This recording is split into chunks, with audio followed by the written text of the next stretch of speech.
Conta um Conto apresenta de Kaique Castelo, A Cidade Soturna. Narração Marcelo Fávaro.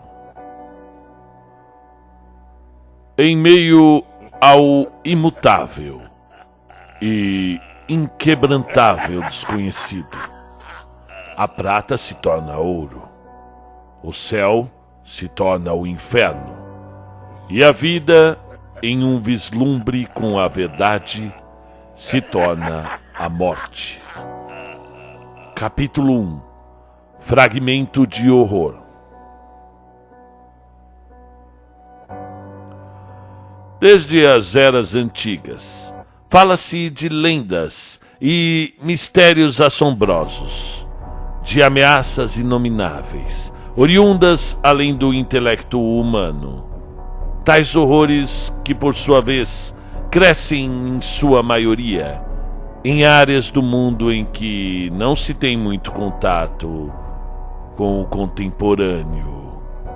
Sendo assim, temores arcaicos se edificam em tais regiões desoladas, lugares estes em que pouco se fala. Fora um lugar assim, que trouxera consigo uma sombra de idade inestimável, que deteriorou sua história e que, por onde passa, traz uma insanidade que logo se transforma no mais puro caos. Ainda ressoa em minha mente, muito vividamente, aquela terrível experiência ocorrida naquela estranha temporada de horror. Até então, nunca havia imaginado que algo tão assombroso poderia ser de fato real. Tais coisas que, mesmo nos dias de hoje, permanecem desconhecidas pela ciência e pelos caminhos ocultos do saber, indo além das conjecturas e dogmas humanos, sendo inconcebível pelo intelecto, ou mesmo algo que nem a imaginação poderia vislumbrar. Fora a partir desses mistérios que nos despertou a coragem de descobrir suas respostas. Mas nem mesmo o âmago e superstição poderiam imaginar algo tão diabólico. Não se sabe ao certo onde fica esse lugar, pois estranhamente desapareceram as placas que nos davam um indício de sua localização, e as estradas de terra que levaram ao seu destino foram apagadas do mapa. E por isso, consequentemente, sabe-se muito pouco sobre a região. Mesmo as histórias mais antigas, contando sobre ritos profanos, cultos de adoração de entidades inacreditáveis, oníricas, fabulescas, formas que jazem rondando nas florestas, ninguém sabe verdadeiramente o que de fato ocorreu com a cidade. A cidade cujo seu nome fora apagado da história. É dito pelas comunidades que moram em um raio de até 100 quilômetros dali que ainda ouvem sons estranhos perambulando pela mata de folha, e aquele maldito som do sino da igreja. Mesmo assim, histórias passam de geração a geração, através dos séculos. A cidade era conhecida pelo racismo, pela xenofobia, assassinatos, estupros, abusos, incestos, e por propagar a feitiçaria. Por isso era tão temida. Mas sabe-se que não era só isso, pois nem sempre fora assim. Havia uma época, sim, em que a cidade recebia vários viajantes que passavam por lá para apreciar a sua cultura e vivacidade. e era uma grande cidade prolífica e que exalava suas maravilhas, isso até 1817. Mas, não sei, houve uma mudança abrupta após isso. Começaram os assassinatos, o misticismo, horrendas histórias sobre bruxaria, ocultismo, terrores noturnos. E esses casos que são ouvidos até hoje, vagando na imaginação das pessoas. Nunca eram encontrados os responsáveis pelas mortes, e não obstante eram logo atribuídas, mesmo sem comprovação alguma, à cidade. Por conta de ser temida por todos, devido às horrendas histórias. Ninguém realmente foi à cidade para saber se realmente poderia estar envolvida em tais mortes. E os viajantes, ao passar pelas estradas de terra empoeiradas, evitam pegar o caminho que supostamente conduz à sua localização.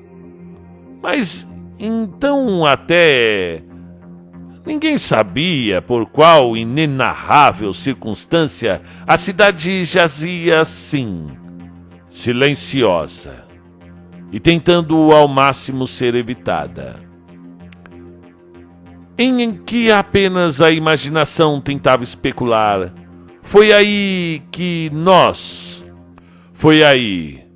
o momento de atrevimento, onde nós nos aventuramos pela região para visitar a estranha cidade silenciosa e tentar encontrar respostas, saber o que aconteceu com o lugar e como ele estava. Mesmo pelas lendas, demonstrando ser um lugar hostil, sim, mas era preciso ver. Éramos 3, eu, Lake e James, que curiosamente tinha familiares que um dia viveram na cidade. Lake havia levado uma arma, sendo o único a estar armado. Estávamos com o carro velho de James, um Ford Anglia 1940. Mas seria difícil encontrar a cidade sem as placas que indicavam sua localização. Entretanto, James sabia como encontrá-la devido à sua antiga descendência. Disse que sua entrada jazia ao final de uma ponte, de localização indefinida, de forma que tínhamos que dobrar a atenção para tentar achá-la. E lá estávamos, viajando mais ou menos umas 3 horas da tarde. O céu jazia coberto de cinza e sem aparentar sol. Saímos de uma estrada de terra para adentrar uma outra ainda mais turbulenta, com mais pedras e mais esburacada. Estávamos em meio à região montanhosa, passando com o carro no meio de um vale. Altos platores de pedra rochosa jaziam assombrosos e cobertos da mais pura terra vermelha, sob a qual as árvores desfolhadas estavam grandes demais para parecer algo normal, exalando sua estranheza e repulsa numa profusão anormal, contorcendo-se grotescamente debaixo do estranho céu esfumarado.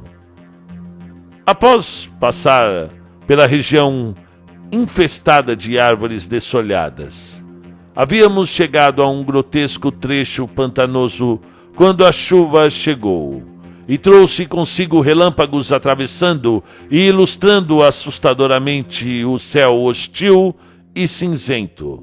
Dialogávamos, é claro, um pouco dentro do carro e especulávamos se realmente iríamos encontrar algo relevante.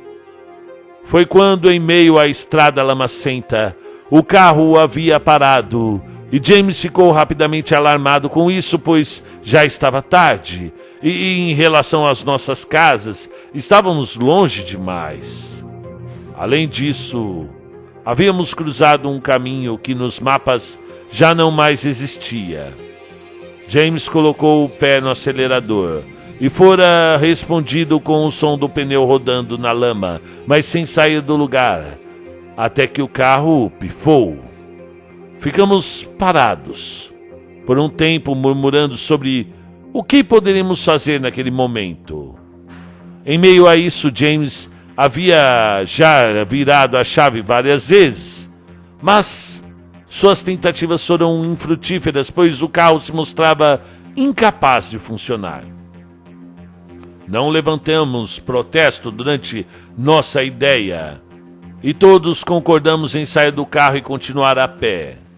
Caminhávamos sobre os estratos da vegetação sobre a lama, que provinham das altas árvores desfolhadas e dos pântanos pestilentos, e era possível ouvir o som insidioso de águas escuras através da escuridão imutável, quando a noite chegou até nós e atravessou a aurora. Lake e James mostravam a repulsa do lugar putrefato. A lua minguante estava alta nos céus vaporosos e já estávamos bem longe quando ouvimos o som alarmante do carro sendo destroçado, como se algo tivesse o destruído. Demos um salto, tomados de horror, é claro. Estava escuro e chuvoso. E após esse som horrível de metal sendo esmagado, James exaltou preocupação, mas nós não tínhamos coragem de voltar. Sendo assim, a única opção seria continuar seguindo em frente. E então, estremeci ao tentar imaginar o que poderia ter causado tal destruição. De certo, para fazer aquilo com um carro, fora algo monstruoso ou muito poderoso. E para nossa sorte, eu havia levado uma lanterna que lançava um pequeno feixe de luz débil perante vasta escuridão da noite. Após um longo tempo de caminhada rápida, em que a chuva havia manado, ali estava, constituída de corda e madeira envelhecida, atravessando o que parecia ser um penhasco, a tal ponte de madeira. Ela não exaltava muito segurança, mas, mesmo assim, se tivéssemos de escapar de algum horror inominável, teríamos de atravessá-la. Para sair da floresta e adentrar a região de delirante fantasia, percorremos com um enorme receio. A madeira rangia estranhamente e a corda que segurava a ponte parecia estar frouxa, e evitávamos ao máximo olhar para a escuridão do penhasco. E após isso, finalmente a atravessamos, mas quando segundos depois as cordas se romperam e a ponte desabou completamente, nós nos apavoramos ao perceber que seria uma viagem sem volta para contemplar o que havia de mais horrendo e obscuro na nova terra que se estendia à nossa frente. Capítulo 2. Nas trevas silenciosas. Nem em sonho e nem em pesadelo pude imaginar algo tão assombroso, pois, após atravessarmos a envergada ponte de madeira, demos-nos de cara com uma estrada de terra vasta, escura e perpendicular, sobre a qual a mata incongruente estava alta demais, embora não estivesse em cima de nós. Nos assustava por tamanha desenvoltura disforme, e nas colinas altas havia sinais de deslizamento de terra desbastada. E então, ao atravessar a estrada esquálida, vislumbramos um gigantesco portão de bronze enferrujado, guardando algo além do muro de tijolos deteriorados. Tínhamos quase certeza de que era a entrada da antiga cidade. Olhamos para trás e para os lados, e ficamos pasmos com o tamanho silêncio e não havia objeto vivo, placas ou arames farpados, apenas a vasta escuridão sobre a estrada de terra sinuosa. A região era tão silenciosa que tínhamos a sensação de estarmos confrontando-nos com coisas muito mais ocultas e proibidas do que pensávamos antes. Quando o céu dera sinal de chegada do dia, ainda assim, jazia escuro demais devido às cinzas que regem os céus.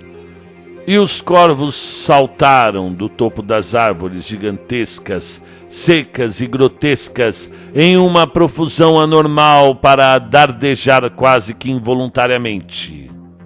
Unimos nossas forças e empurramos o portão que rangia de forma muito estranha. E em meio ao nevoeiro, lá estava ela, apagada da história, mas ainda assim perambulando através da imaginação. A cidade Sotuna, tão vasta quanto Polífema, com casas deterioradas e em ruínas, com as soleiras das portas caindo aos pedaços. A vila, em zona rural, jazia envolto de árvores imensas, sobre o solo amargurado e desnutrido, lançando longas e quase inomináveis sombras sobre as casas de telhados destruídos. James disse, com sua voz pasma e trêmula, que aquele era o início da cidade. Concordamos, pois não havia o que protestar. A única coisa que eu e Lake sabíamos sobre o lugar eram as lendas das quais a violência tamanha não se pode narrar. A região havia se desfeito em horror e decadência de uma estranha forma, e mais estranha ainda por ser tão misteriosa. Pelo que parecia, éramos os únicos a pisar ali há séculos, e não passávamos de meros intrusos, onde poucos de nós se atreveram a navegar pelos corredores anormais do delírio. Subíamos e descíamos entre os morros negros da terra, com ruínas de madeira, carroças, pastos, deteriorados arvoredos, igrejas, catedrais, casarões e restos de enormes fogueiras, que curiosamente possuíam também enormes madeiras no meio, que poderiam servir para sacrifícios, já que corpos humanos queimados restavam espalhados pelo local. E tão logo percebemos o porquê era tão factível a temer, e lembrei-me de uma citação recorrente nos textos pouco contemplados pelos homens, os homens do novo mundo contemporâneo, que provinham de meus mórbidos pesadelos e que flutuavam oniricamente em meio ao inconsciente coletivo, e que vi nos escritos mais antigos proibidos, quando sonhara com o lado oculto e além da vida, ou coisas estranhas que não se podem dizer. Abre aspas. Inomináveis os que vagam entre as linhas paralelas de um passado profundo e que, através de eras, habitam no além. Fecha aspas. Silêncio. Apenas o silêncio nos acompanhara em meio às ruínas, sendo nossos passos a única coisa que podíamos ouvir, enquanto jazíamos em meio ao campo de trevas imperiosas.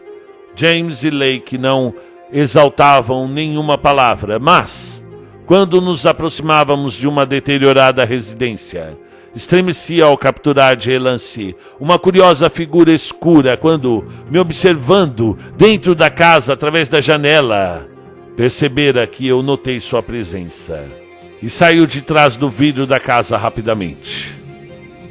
Então fiz um sinal com a mão para que Lake e James parassem de caminhar e sussurrei para alertar que havia alguém dentro da casa. Eles logo me repreenderam por tal asneira e disseram que não mais havia pessoas habitando na isolada região, e as evidências eram claras. E então logo atribuí tal avistamento apenas à imaginação.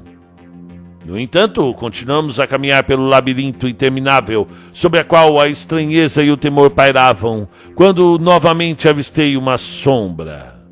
Ao longe, às margens da colina, parado e nos observando, e logo comecei a especular que, se estava ficando verdadeiramente louco, seria tudo apenas uma miragem, um arrepio febril.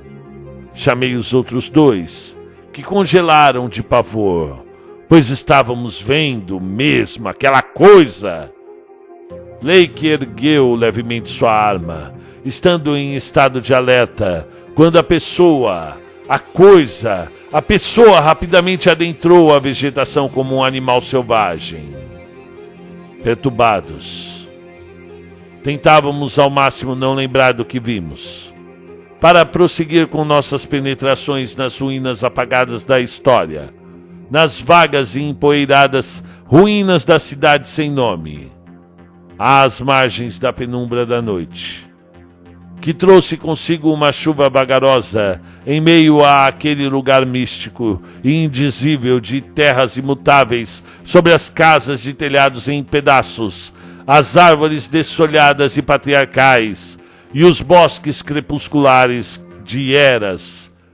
O horror se desvairou quando a lua minguante escalava ímpia o céu hostil e coberto de era inconcebível, sob a qual jazia a estranha e malfadada vila sem nome. E então, foi quando aconteceu a coisa mais grotesca, mais apavorante, que paralisou nossas faculdades perante os confins do desconhecido. A coisa no luar, fitando, inenarrável, através do advento da noite, quando vislumbramos um homem caminhar vagarosamente sobre a luz do luar, e que parecia tão perturbado com algo, pois movimentava a cabeça estranhamente, vindo em nossa direção. Queríamos a todo custo correr, mas nossos corpos não atendiam à nossa misericordiosa vontade. Lake rapidamente ergueu sua arma, apontando para o rapaz. E então, com uma voz trêmula e desesperada, perguntei gaguejando: Senhor? Ei, senhor! Mas meu chamado não fora atendido, e ele continuava a se aproximar, até que caiu, ajoelhado à nossa frente, ofegante, e emanando um grunhido inumano alheio a este mundo. E quando se levantou, agarrou James pelo pescoço. Lake rapidamente atirou contra o homem, que caiu, e então James se levantou e se afastou. Estávamos congelados. Tanto pavor quando o homem, mesmo ferido, se levantou. Estranhos olhos vermelhos. Muito estranhos esses olhos vermelhos. Esses horríveis olhos vermelhos. E correu em nossa direção. E de sua boca saltaram longos, grotescos e amorfos tentáculos negros. E dardejou como um demônio inquebrantável oriundo de algum pesadelo malfadado. E com 6 tiros o homem morreu. Se é que poderia ser denominado homem. E não sei ao certo por quanto tempo ficamos parados, ofegantes, apenas observando o cadáver animalesco do estranho e indizível homem que nos atacara, em meio à cidade ruinosa, entre a imensidão da loucura. Mal sabíamos que tudo ficaria ainda muito pior. E no estrídulo inominável, quando atravessamos, através do vento noturno, aquele labirinto de trevas silenciosas. Capítulo 3. Um sussurro nas trevas. Eu a vi. Eu estava lá. Quando nos aproximamos da cidade noturna, soturna, logo compreendemos o porquê de ser amaldiçoada, mas não seja tolo o suficiente para crer. que era assombrada por coisas sobrenaturais, estranhos fantasmas retorcidos ou coisas meramente imaginativas, mas sim por algo que nem eu ou meus colegas, nem mesmo em meio à plenitude de nossas faculdades, pudéssemos sequer explicar ou imaginar. Após contemplar aquela terrível e curiosa cena, finalmente nossos corpos responderam. Assim poderíamos continuar caminhando, mesmo contra nossa vontade. E agora, tomados de horror, pois só Deus sabe o que estava ao nosso aguardo naquele lugar. Observamos o corpo da coisa que nos atacara e nos arrepiamos ao observar sua aparência demoníaca e animalesca. E sua face estava seca e flácida, e os seus caninos estavam grandes demais, semelhantes aos de uma serpente. E os estranhos tentáculos negros e escamados saindo de sua boca. E ainda que se movimentavam vagarosamente. E claro, olhos vermelhos como sangue, cujas pupilas eram como as de um réptil. E apenas um breve vislumbre daquela coisa nos causara calafrios. Deixamos o corpo e seguimos com o perambular nas sombras. E contemplamos a elevação magnífica da lua sobre os céus negros e a sua hostilidade sem uma estrela sequer, sobre as quais ao sul jazia a aurora coroando as colinas mais altas do vale crepuscular. Estávamos vagando por um vale hostil e desolado, em que saltaram uma horda de morcegos anormalmente grandes sobre o vasto e polifemo cemitério, na qual, fitando o salgueiro gigante, cujas raízes estavam quase engolfando sepulturas dilapidadas do século XVII sobre o solo putrefato. Eu não sei porquê, mas tudo o que constituía a cidade me parecia expressar uma angústia, uma solidão, uma amargura em que os prazeres da vida corriqueira se mostram insípidos e tudo me parece de mais sólido e sombrio, e que poderia ser talvez verdadeiramente soturno. Havia também um estranho e isolado bosque solitário, em que havia várias estátuas do que pareciam ser anjos, rezando. Em sua maioria estavam quebradas e que provinham de crenças do povoado mais isolado da região e que depois se converteram para uma outra religião que os sacerdotes da cidade pregavam em suas respectivas épocas. Tínhamos tal conhecimento, pois James havia nos revelado.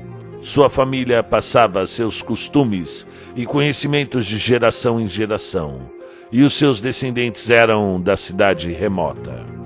Seus parentes haviam lhe contado sobre as maravilhas impressionáveis da cidade, da cultura vasta, tradições e vivacidade. Mas o seu avô fora o único que se atreveu a contar sobre os segredos hediondos da antiga cidade arcaica. Disse que a cidade estava envolvida por um estranho culto, e que eram escondidos da população e do povoado mais pobre da cidade. No entanto, não sei por que o velho diria algo assim para James, já que ele era muito novo na época. Talvez havia dito isso, pois não aguentava a angústia de guardar um segredo tão sigiloso e terrível dentro de si, e tentou passar essa informação para alguém, já que o velho, dias depois de revelar isso ao neto, morreu por meio de causas naturais.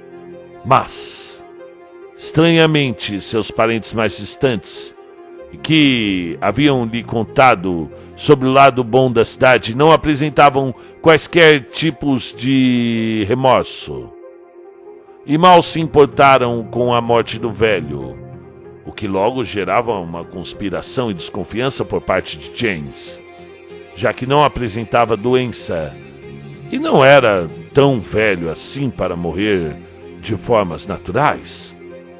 Nós, assim como James, não estávamos sujeitos a acreditar no avô, pois era costumeiro dizer coisas incongruentes e sem sentido.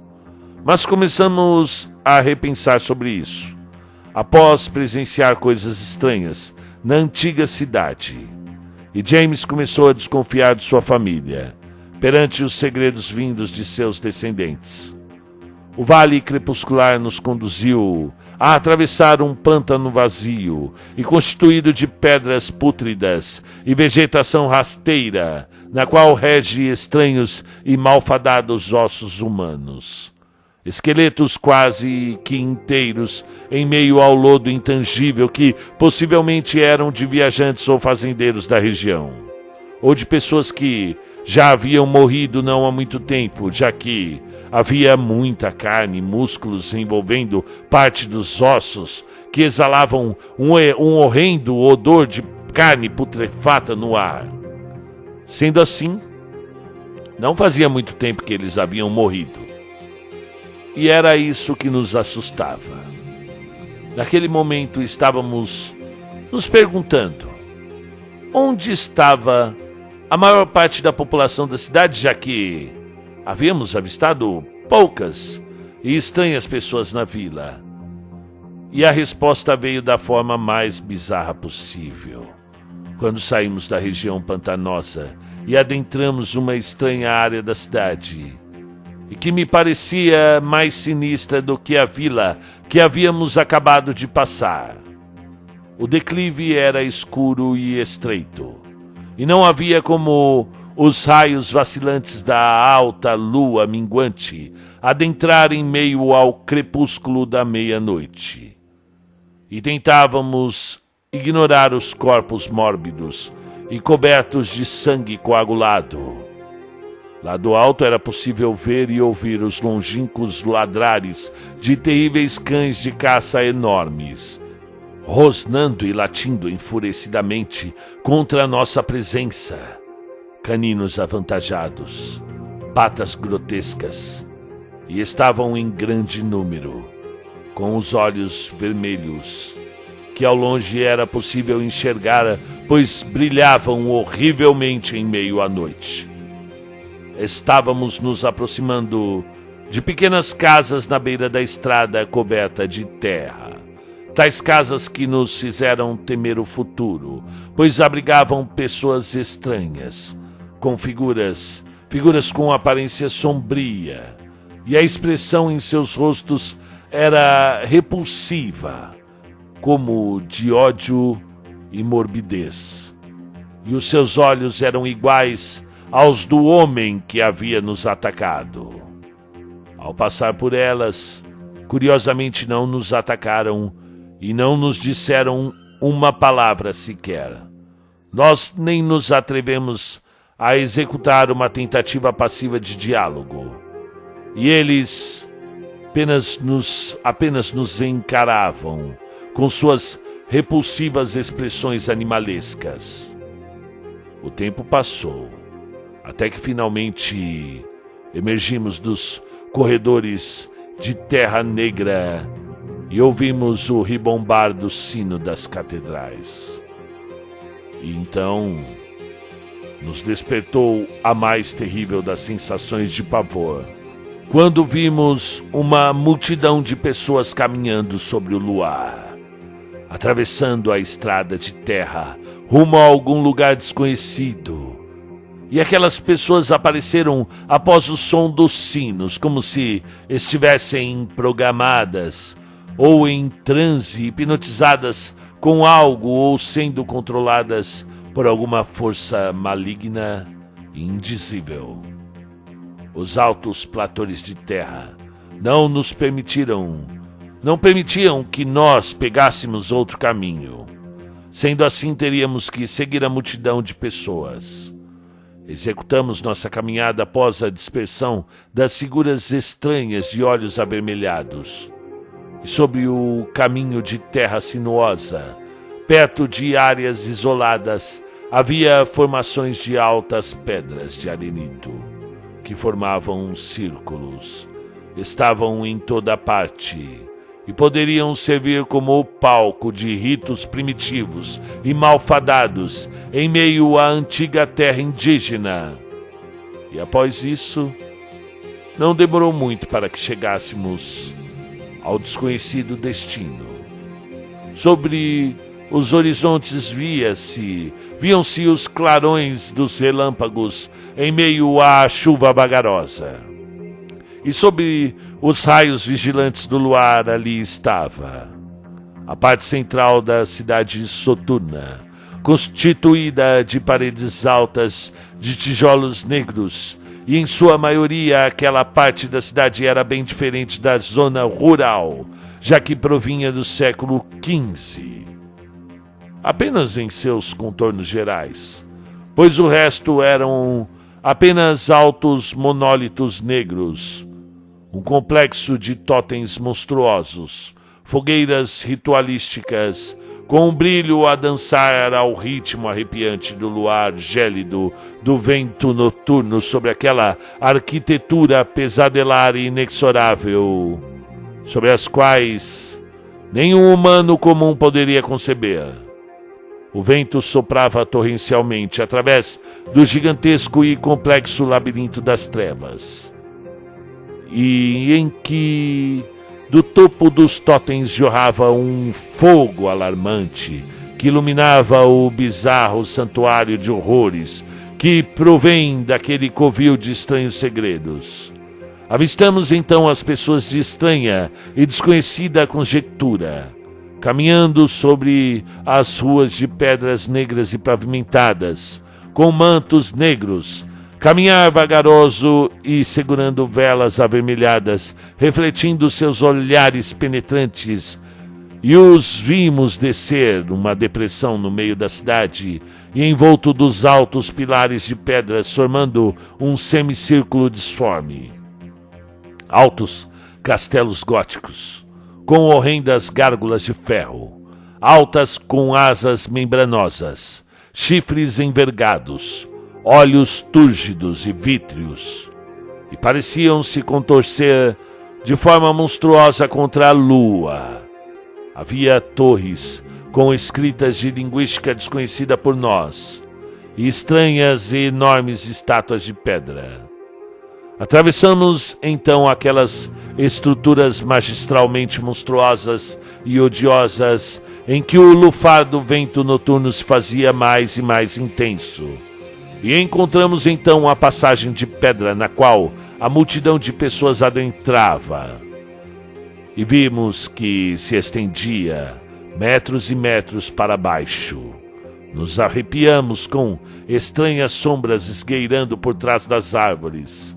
Sentíamos uma estranha vontade de descer na escuridão novamente, quando avistamos sombras gigantescas e rastejantes por entre os pilares de pedra. Jazíamos impelidos por uma força quase que sobrenatural, em meio à nossa jornada cega e insensata perante os confins do desconhecido. Enquanto descíamos, nos demos conta de que estávamos nos afastando cada vez mais da superfície da cidade, e em meio à descida íngreme surgiu uma decrépita escadaria quebrada. Havíamos chegado a uma profundidade tão alta, a ponto do lufar insistente do terrível ar gélido não nos alcançar mais, e minha lanterna brilhava débil quando a gente chegou. O local era antigo, tão antigo ao ponto de estremecermos perante os variados sinais de decrepitude. Um espaço escuro e úmido com grama alta, musgos e uma variedade peculiar de pedras e totens arcaicos que provinham de um tempo profundamente remoto. E ao final, por entre a grama alta e as desbastadas terras, jazia uma enorme porta de madeira, em que duvido que qualquer homem desprovido de faculdades que vão além da vida poderia adentrá-la e voltar vivo. Ou se o fizera, sucumbiria à loucura e, consequentemente, à morte. Capítulo 4. A Sinfonia dos Mortos. Sinto que minha narrativa jaz vagamente nebulosa. De certo, é devido à mórbida consequência de nossos perambulares entre os mares desconhecidos de horrores noturnos que provinham de uma era tão remota quanto se pode imaginar. Através da alta vegetação e das pútridas saliências que o lodo amargurado exalava, jazia a porta de madeira revestida com estranhas pedras. A empurramos com um certo pânico muito singular e a arrebentamos, e flutuou para fora um fluxo de vapores nauseantes que nos fizeram recuar por um instante. Jazíamos perante as margens de um gigantesco subterrâneo sepulcral, mais uma fração daquele covil de estranhos segredos. Minha lanterna lançava débeis raios de luz entre a escuridão, e fechamos com cuidado a porta de madeira apodrecida. Era um corredor gigantesco e silencioso, na qual se penetrava cada vez mais e mais na escuridão, e percebemos que levava para um jogo de corredores que poderiam estar nos levando para metros e metros abaixo da superfície.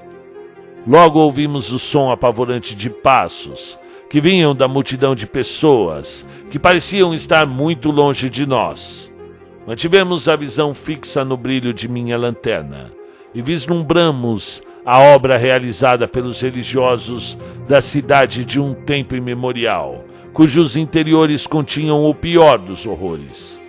Jazíamos entre uma monstruosa catacumba, com monólitos e relevos que faziam lembrar o ocultismo remoto, esoterismo e coisas místicas e sinistras, altares de ritos primitivos, com restos de corpos humanos e humanoides, e mais à frente restos de criaturas mumificadas, cujas aparências eram absurdamente alarmantes e indescritíveis.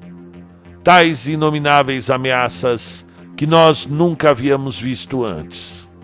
Vimos novamente sombras estranhas sendo refletidas nas águas dos córregos, e mal posso dizer o medo que senti. Lake deu um grito histérico em meio ao silêncio, ajoelhou-se e colocou a mão na cabeça, e então dissemos: Lake, o que foi? Acalme-se, homem. E após isso correu desesperado na nossa frente e desapareceu. Estávamos apavorados, alarmados e sem saber o que fazer senão apenas caminhar em uma tentativa de encontrar Lake. E logo à frente, ao passar pelas teias de aranha, defletimos uma esquina em meio aos túneis demoníacos de arrepiante fantasia noturna, e descemos uma vasta escadaria de mármore, e ao final se estendia uma longa tapeçaria vermelha, na qual possuía mesas que continham um lance de velas avermelhadas e estranhamente perfumadas, com um cheiro que remetia vagamente à morte. As velas envolviam estátuas satânicas, finalmente esculpidas em basalto. Representavam enormes contorcidos demoníacos alados, em meio àquelas catacumbas imemoriais que provinham entre as pedras negras, ritualísticas, oriundas de uma fúnebre imaginação que flutuava em recitar versos em relâmpagos amaldiçoados que vinham ao lado de fora e em que a alta e mórbida lua minguante havia nos concebido. Vagávamos em delírio e desespero quando ouvimos o longínquo ribombar de música metálica que provém dos amaldiçoados interiores subterrâneos da magia e da loucura. E tais sons horrendos de instrumentos de corda, metal e um toque de desespero na repetição de versos em vocais coletivos, na qual já não era mais possível ouvir os raios e relâmpagos, do lado de fora. Ouvimos então os gritos de Lake, que se transformaram em tartamudeares no escuro. Saiam, saiam, corra para fora, escapa desse lugar maldito. Lake, você tá aí? Lake, responda. Vocês ainda estão aí, seus tolos, corram. Daquele lugar paleozoico e abissal proveio apenas o silêncio vasto e angustiante. Lake estava apavorado, e com uma voz trêmula e pasma, quando ao descer o letal declive de degraus de pedra rochosa, o encontramos. Lake estava às margens da escadaria, e que parecia estar tingida de um sangue fresco e recém-derramado. Estava de costas para nós e de joelho.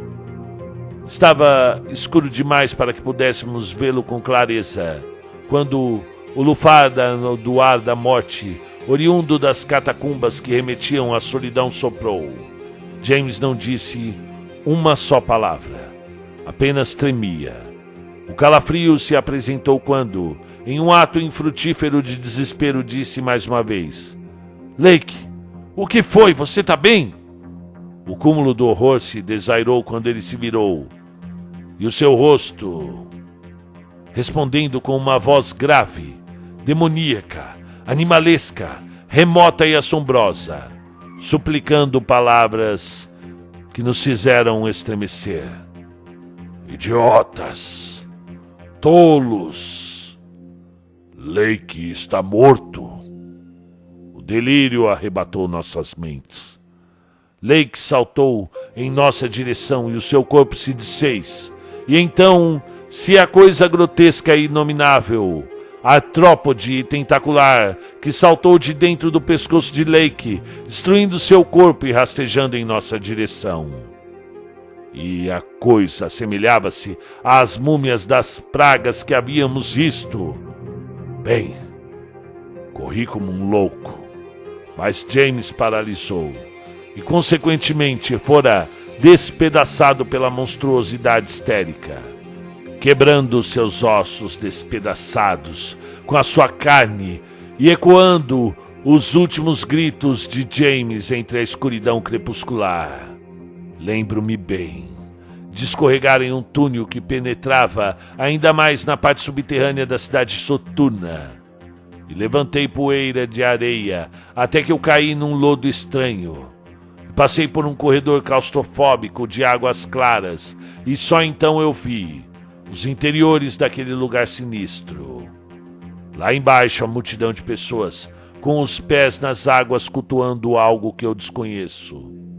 E em meio à câmara isolada de séculos, as aberrações que aquela visão provocava.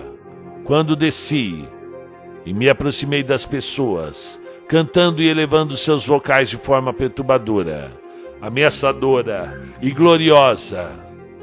Bem, estavam todos em volta de uma fantástica fogueira, coroando um aglomerado de terra com um lodo estranho. Estavam todos com capuz, longas vestes avermelhadas e negras, variando suas máscaras demoníacas de animais como cabra, bode, corujas e corvos, entre os outros animais grotescos. Já outros possuíam máscaras que não consigo nem posso descrever. De certo, estavam todos com aquela paleológica praga de éons, que penetrou e possuiu seus corpos e suas consciências, assim como fizera Lake.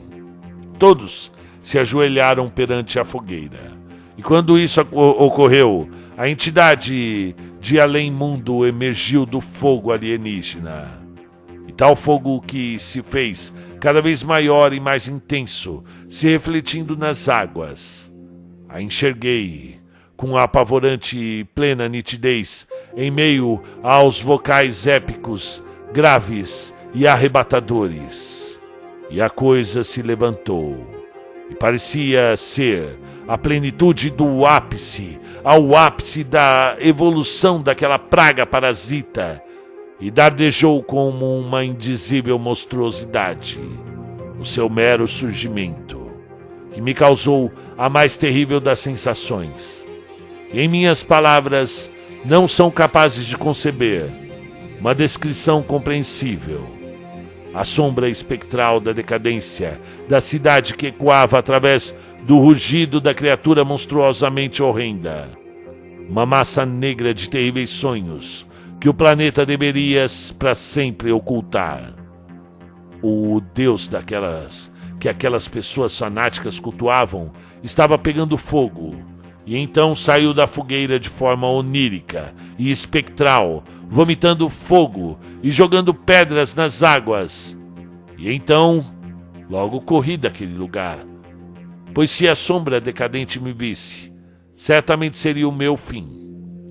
Saltei no sulco putrefato de um córrego que provinha do altar daquele salão, e nadei o mais rápido possível, mesmo sem saber o que poderia me acontecer. Mas não pensei nisso, já que muito ocorrera para que eu tivesse um raciocínio lógico. Minha débil tentativa de fuga me conduziu para fora daquele lugar. Para minha sorte, as águas me levaram para um pântano do lado de fora do subterrâneo da loucura. E eu já havia perdido a lanterna, mas não era preciso, já que, no vapor dos céus negros, pairavam os raios vacilantes da lua, como um olho noturno.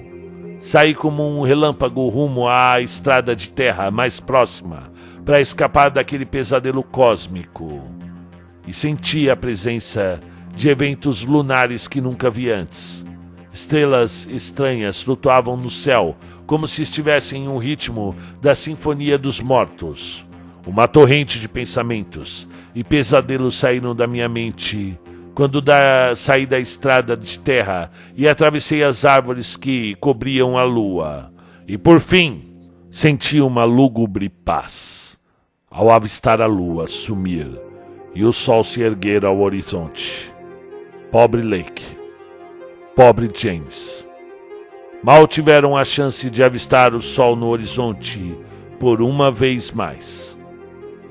Após presenciar a mais estranha e apavorante experiência da cidade soturna, das coisas que nem a religião, nem a ciência podem explicar, e sim coisas que a natureza oculta e que um dia há de nos revelar.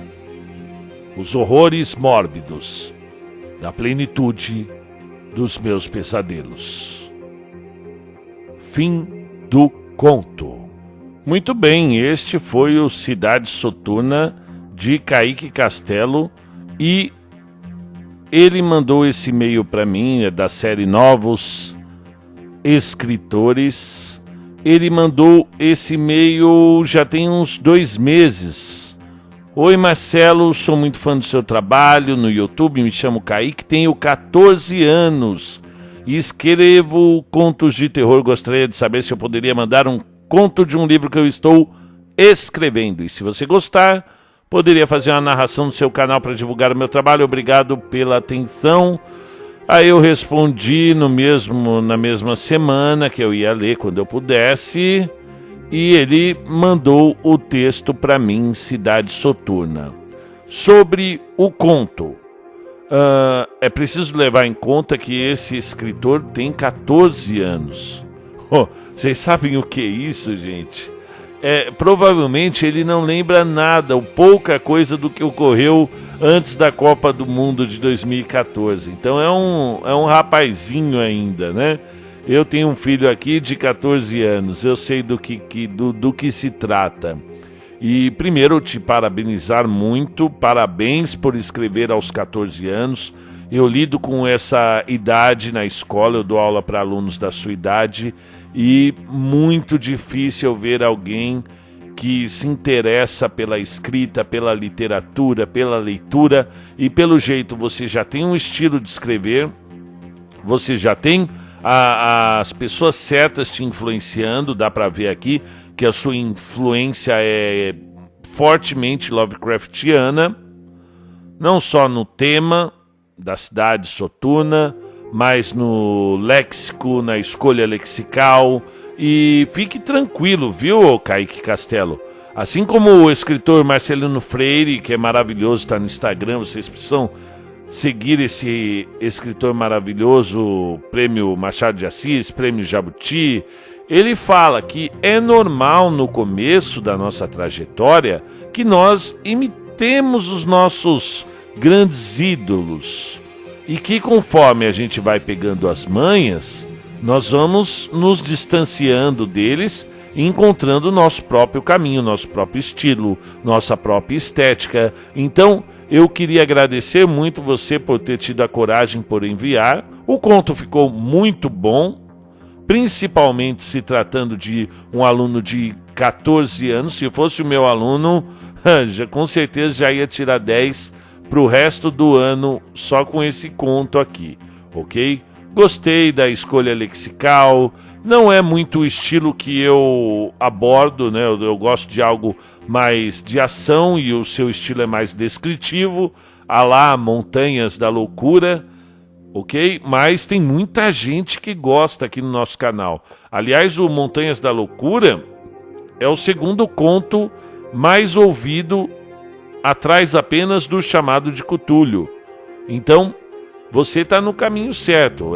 Basta apenas encontrar o seu próprio estilo, a sua própria identidade, para que as pessoas leiam os seus textos e falem: esse aqui é um texto do Kaique Castelo. Qualquer texto de qualquer temática que a pessoa leia, já sabe que é seu texto, porque está lá impressa a sua identidade. E você que é escritor, independente, amador, iniciante, que você tenha 14 ou 80 anos, nós temos um espaço liberado para você. Nós somos hoje aqui 12.500 pessoas inscritas que recebem o seu conto narrado aqui pelo Marcelo Fávaro. E então envie o seu conto. Hoje eu conversei com um grande escritor, o Diego Moraes. Diego Moraes, ele escreveu aquele livro O Meu Coração é um Bar Vazio Tocando Belchior. Olha que nome poético, inusitado, exótico. E aliás, os romances estão ficando cada vez mais incríveis nos seus nomes, não é verdade? E ele tem outros livros também com nomes tão incríveis quanto. E ele é lá de Manaus e tem uma escrita verborrágica, muito exótica. E se eu falar que é parecido com o Bukowski, eu estou sendo injusto com ele, porque eu consigo ler tranquilamente um Diego Moraes e falar: isso aqui não é Bukowski, isso é Diego Moraes, é bem diferente. Então, mas está dentro do realismo sujo, né? Que é um gênero incrível também. Então eu falei com o Diegão, não sei nem se ele está lá em Manaus ou aqui em São Paulo, que ele viaja muito. Ele é um poeta que hoje desponta como uma das grandes promessas aí da nova geração, ok? E eu falei: ô Diego, libera aí mais um continho para eu ler, poxa. As pessoas gostam muito da sua escrita porque elas se identificam muito com essa coisa que você escreve aí. Essa coisa é muito doido isso que você escreve, cara. E ele, gentilmente, de uma maneira muito generosa, deixou à disposição. Eu falou: Marcelão, escolhe aí um conto aí, fica à vontade. Você entende o que eu escrevo. E ele é maravilhoso.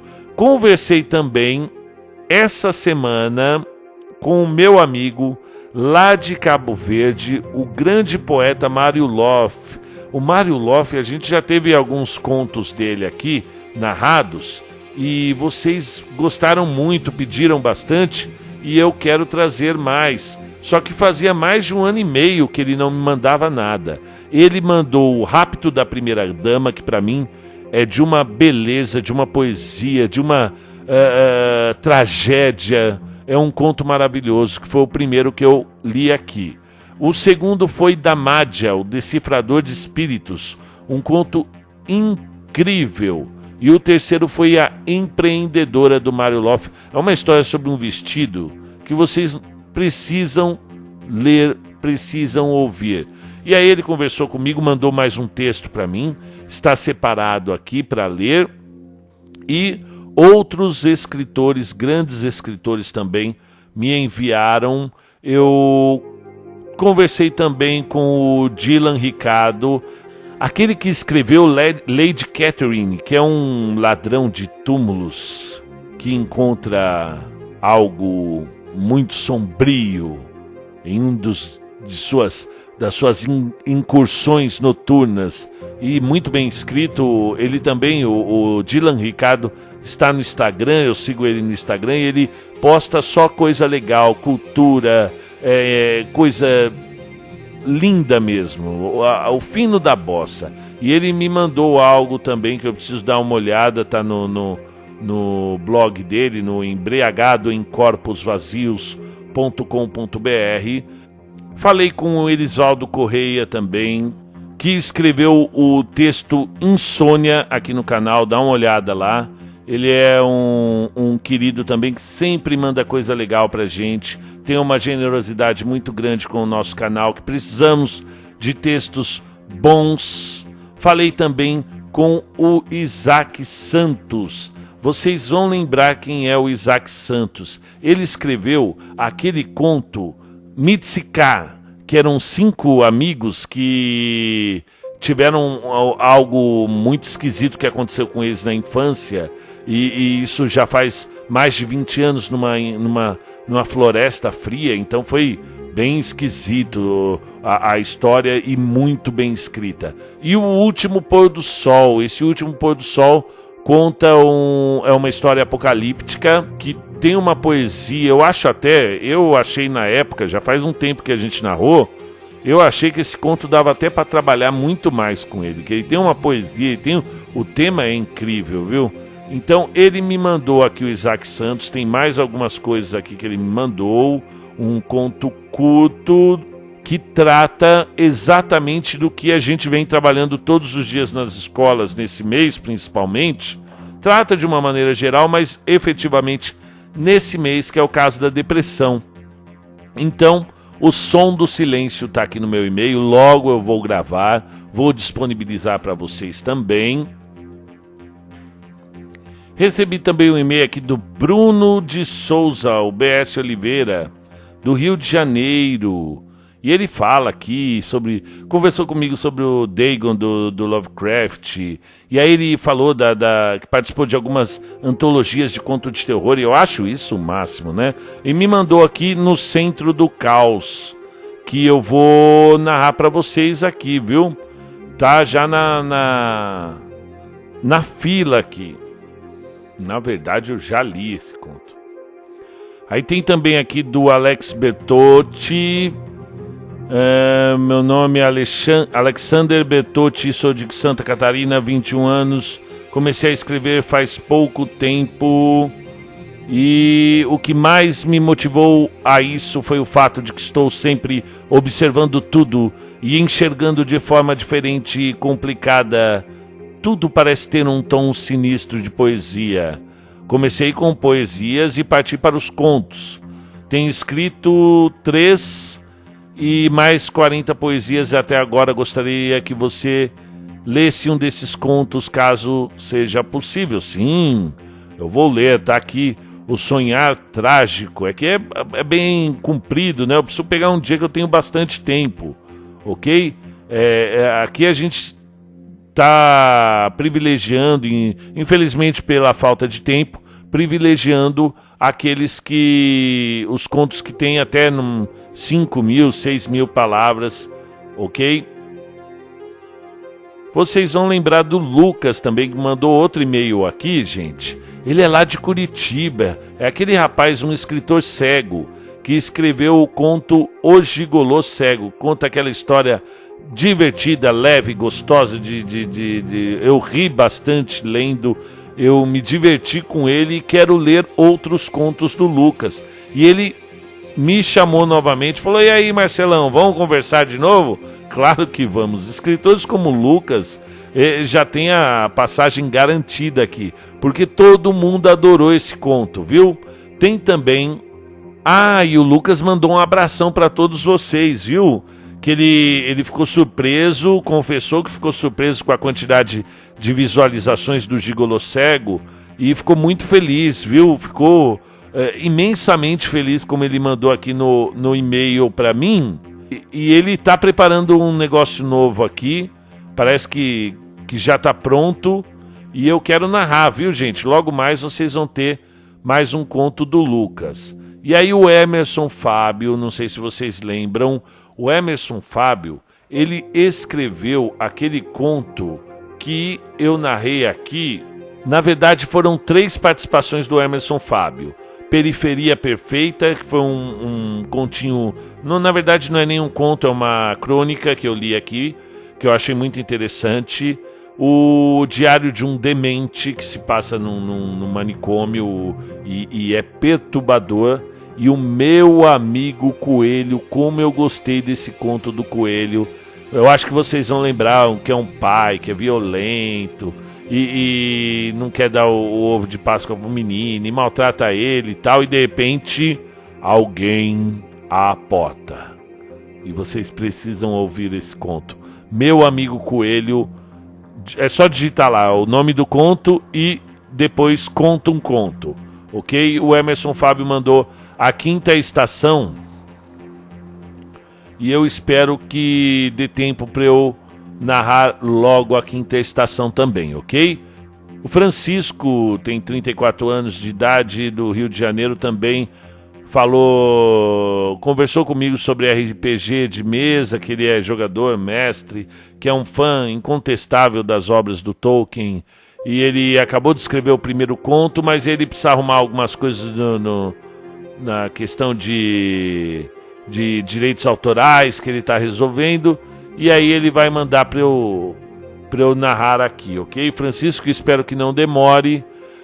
Tem o Leandro Severo também. O Severo é o seguinte, ele estuda letras, é um estudante de letras, tem um trabalho legal de contos lá no Recanto das Letras, que é um site bem interessante para novos escritores, e vira e mexe ele manda alguma coisa legal. O Leandro, ele tem um conto aqui, que é aquele dos patos. Deixa eu lembrar aqui qual é o nome. Leandro Severo. Refluxo, ou esse do Refluxo. Gente, que conto legal, que conto bem construído. E o Fragilidade, que é um que vocês vão ver aí, que tem um Pato Donald meio zumbi na capa, ok? Ele é um cara legal, gente boa, e vira e mexe manda um texto legal pra gente, ok? E logo, se der, eu vou ler O Silêncio da Casa. Quero ver, hein, ô Leandro? Tem que ser bom esse aí. Aí eu recebi mais um e-mail da Juvi, ou Juviane, com 2 N's. E ela fala assim, acabou surgindo esse apelido, Juviane, porque eu tenho cabelo azul já há um tempo, e é a cor do cabelo de uma personagem de mangá chamada Júvia. E ela é amiga da Darine Alighieri, que escreveu a Sonata do Diabo, que está aqui no canal Conta um Conto também. E aí ela tá falando comigo aqui de um conto que ela escreveu chamado, deixa eu ver aqui, O Preço. E ela fala, Marcelo, se você gostar, grava para mim, pois o preço é só um pedacinho de algo muito maior. E eu tô curioso para saber que algo maior é esse da Juvi, ok, Juvi? Um grande abraço para você. Aliás, as mulheres precisam escrever mais no canal, precisam mandar mais seus textos, representatividade, deveria ter aí o mesmo tanto de textos de mulheres, de homens também, né? Então, hoje, praticamente eu só recebo textos femininos da Silvia Reis. Tinha uma amiga muito legal também, a Samara Nunes, e a Darine foi a última. Então eu gostaria de receber mais contos femininos aqui, mais incríveis contos, ok? O preço tá aqui, viu, Juvi? Tem aqui também um conto do Cauã de Oliveira, nascido em 2001, Caxias do Sul, no Rio Grande do Sul. Ele é escritor amador e mandou também um conto pra gente chamado A Cigana. Poxa vida, quero ler, hein, cara. Isso aí, meninão. Ó, deve ter o quê? 18 anos? Nossa, mas como tem escritor jovem mandando conto pra mim? Eu não tinha me dado conta disso. Aliás, eu acho tudo muito interessante porque nós estamos recebendo contos do Brasil inteiro e do exterior também. Já chegou contos da Argentina, já chegou conto do Cabo Verde e eu quero receber mais contos. Quero receber contos africanos de escritores desconhecidos ainda, inéditos para o público. Então você que é de Angola, está ouvindo o canal, você que é do Moçambique e de outros países que falam a língua portuguesa, Timor-Leste, Guiné-Bissau, mandem seus contos pra gente, ok? E também de Portugal. Aliás, eu recebi um conto de Portugal já. Eu vou dar uma procurada aqui, que o escritor... olha, já faz uns 6 meses, viu? Eu preciso dar uma procurada. Vamos ver quem mais. Salve, Fávaro, tranquilo. Descobri esses dias o canal pelo vídeo do Diego Moraes. Aí, ó. Já estamos falando do Diegão de novo. O trampo tá irado, parabéns. Gostaria de fazer um pedido. Mais contos do Nelson Rodrigues. Quem gosta do Nelson Rodrigues é a Débora Novaes, nossa amiga aqui, inscrita, está sempre presente. Eu ficaria imensamente grato. Eu gosto também do Nelson Rodrigues e vou trazer aqui. Eu estou procurando um conto do Nelson que virou um quadro do Fantástico certa vez. Era um cara que jantava 2 vezes. Ele era obrigado a jantar 2 vezes porque ele tinha um amante e a esposa. E ele chegava nos 2 lugares, se ele não jantasse lá, ficava uma briga danada. Aí ele não aguentou mais, ele teve que se matar por causa disso. E desculpem o spoiler, mas é incrível esse conto do Nelson Rodrigues. Tem aqui A Morte do Funcionário, que é o conto que me enviou o Mário Loff, ok? Tem aqui também Conta para Pagar, chegou no e-mail. Que mais? Tem do Francisco Isaías, do Alan Rafael, Os Contos Macabros para a Desesperança e Fé, do Alan Rafael. Tá aqui, Alan. Vai demorar um pouquinho, mas eu vou chegar. E hoje chegou um trabalho de um menino chamado Matheus Candinho, de 20 anos, é escritor de Santa Catarina, tá vendo? Tá vindo de todos os lugares aqui também. Ele falou que tem um trabalho interessante aqui e eu li, gostei do tema, fala de algumas coisas interessantes e eu vou ler também para vocês. Então é isso, pessoal. Para vocês que são novos escritores como o Kaique Castelo, que fez esse passeio pela cidade soturna, tentacular, monstruosa, inquebrantável, imutável, inominável e todos os outros adjetivos desolados que fazem parte da insanidade do nosso escritor aqui, o Kaique Castelo. Parabéns, menino! Seja bem-vindo! Traga mais contos pra gente. Eu quero aproveitar e pedir para os novos escritores ativar o sininho, porque aí eu narro o seu conto, meu amigo, e você não fica sabendo, porque eu não vou mandar e-mail te avisando, não. Você tem que entrar no canal e se você ativa o sininho, já chega para você. Logo na hora você vai ver seu nome ali de notificação, o grande escritor para mais de 12.500 pessoas ávidas pelos audiocontos incríveis aqui, ok? Então um grande abraço a todos vocês e até a próxima.